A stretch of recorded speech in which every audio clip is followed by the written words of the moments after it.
Bismillahirrahmanirrahim. Toujours on continue nos cours de renforcement des sciences de la vie et de la terre au niveau du lycée marocain. Toujours avec l'unité 3. C'est un cours destiné bien sûr au niveau deuxième année, deuxième bac, option SVT, PC, sciences maths et agronomie. La transmission de l'information génétique par reproduction sexuelle et les lois statistiques mendéliennes de l'hérédité chez les diploïdes, l'hérédité humaine. Alors, la deuxième partie toujours, les lois statistiques mendéliennes de l'hérédité chez les diploïdes. Alors, je vais vous parler aujourd'hui de ce qu'on appelle la carte factorielle. Donc, la carte factorielle, c'est quoi? C'est une représentation de la localisation des gènes sur un chromosome. Donc, cela nous pousse donc à connaître la distance entre deux gènes. Donc, on va commencer donc la mesure de la distance entre deux gènes. On va partir d'une constatation de M. Thomas Morgan. Il a constaté que le pourcentage des types recombinés, des phénotypes recombinés lors des croisements test chez la drosophile, il a constaté que cette proportion reste toujours constante. Il répète les croisements et il trouve que c'est une valeur toujours constante. Ce qui l'a poussé à considérer que les gènes donc, occupent des sites fixes sur les chromosomes. Et il a utilisé cette proportion pour utiliser la proportion des phénotypes recombinés obtenus expérimentalement, bien sûr, pour déterminer la distance séparant deux gènes. Et donc de déterminer la localisation relative sur les chromosomes. Donc réaliser ce qu'on appelle la carte factorielle. Alors pour mesurer la distance entre deux gènes, Morgan a utilisé une unité en son nom, unité de Morgan, qui est égale à 1% des phénotypes recombinés. 1% des phénotypes recombinés, voilà. Et qu'on symbolise par un cm ou bien un cg, centimorgan. Un centimorgan est égal à 1% des types recombinés. Donc il suffit de calculer le pourcentage de types recombinés dans les exercices. Et pour calculer le pourcentage de types recombinés, il faut utiliser la formule déjà dite dans les vidéos précédentes.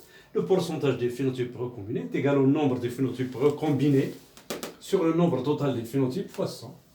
D'accord? On va donc faire un exercice donc, en considérant deux croisements test suivants. Le premier croisement entre une drosophile femelle de F1 aux ailes longues, l'exercice précédent de la vidéo précédente, aux yeux rouges, avec un mâle birécessif aux ailes vestigiales et yeux pourpres.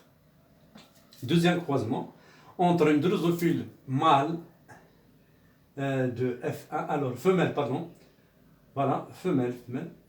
de F1, aux ailes longues et corps gris, avec un mâle birécessif aux ailes vestigiales et corps noir. Alors le tableau suivant donne les résultats obtenus. Donc vous avez ici le premier croisement. Alors 4 phénotypes avec 2 recombinés.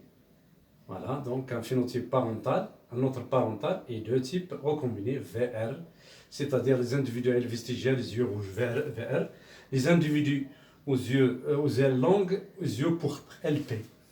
Donc vous avez les nombres ici.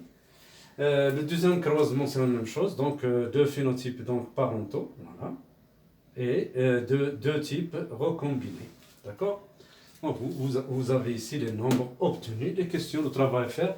Est-ce que les gènes gouvernant les caractères héréditaires, couleur des yeux, la longueur des ailes, la couleur du corps sont liés ou indépendants? Justifié. Comment vous interprétez l'apparition des types recombinés aux 2 générations? Calculer la distance entre les gènes étudiés. Dessiner la carte factorielle au tableau. Utiliser les symboles suivants. Par exemple, l'allèle V, L vestigial, N pour l'allèle corps noir, P pour l'allèle des yeux pourpres.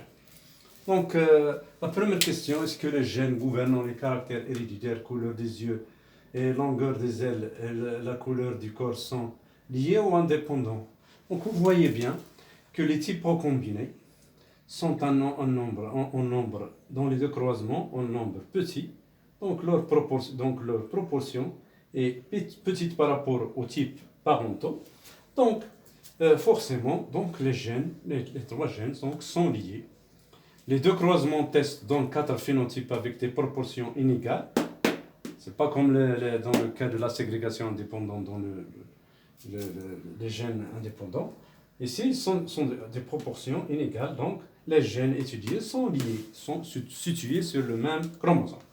L'apparition des types recombinés. Alors, deuxième question, comment on explique l'apparition des types recombinés aux deux générations? Donc, puisque les gènes sont liés, donc il reste donc à dire que chez les femelles, les drosophiles, déjà on l'a dit, chez les femelles les drosophiles, il se produit un phénomène au cours de la formation de leurs gamètes, c'est le phénomène de crossing over, ou bien de brassage allélique, ou bien de brassage intrachromosomique.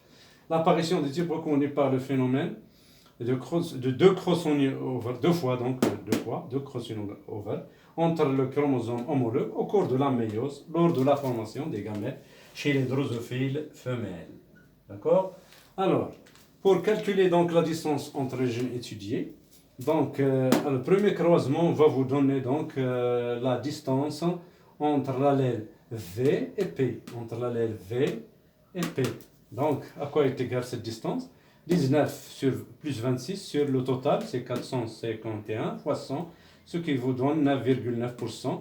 Et puisque 1% est égal à 1 cm, centimorgan, donc la distance est 9,9 cm entre l'allèle V et l'allèle P.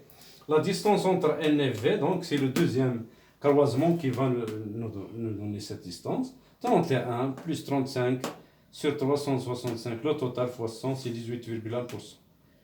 D'accord? Alors ça, c'est pour donc la distance. Alors, pour la dernière question, dessiner la carte factorielle. Alors, la carte factorielle, donc il faut choisir une échelle. Par exemple, vous prenez, si on a, vous voyez que 9,9, 18, donc c'est le 18, la distance entre N et V, c'est le double de la distance entre V et P. Donc, vous prenez par exemple 2 cm pour 9,9 cm. Centimorgan, pardon. D'accord? Donc, vous voyez qu'on peut dessiner deux cartes possibles, deux cartes factorielles possibles. Alors il se peut que V et P, donc 9,9, la distance, il se peut que P soit entre V et N, et puisque donc c'est entre V et P, il y a 9,9, donc vous ajoutez 9,9, donc 4 cm, ici 2 cm, 4 cm, donc on aura cette possibilité V, P, N sur le chromosome. Ou bien, un deuxième cas, la distance entre N et V, c'est la première, donc N est éloigné de P, hein, d'accord? Donc 18,1 cm entre N et V, et de l'autre côté V, 9,9, donc ça c'est une deuxième situation de carte. Donc j'espère que vous avez saisi donc la méthode pour réaliser une carte factorielle. Il faut n'oublier pas l'échelle. Voilà, donc il faut signaler aussi que plus la distance entre les gènes est grande, plus la possibilité d'avoir un crossing over est élevée. Merci à vous. Abonnez-vous à ma chaîne sur YouTube ou bien l'apprentissage SVT sur Facebook, la page apprentissage SVT sur Facebook. D'accord? Ou bien sur mon blog kerbalsvtblogspot.com. Merci.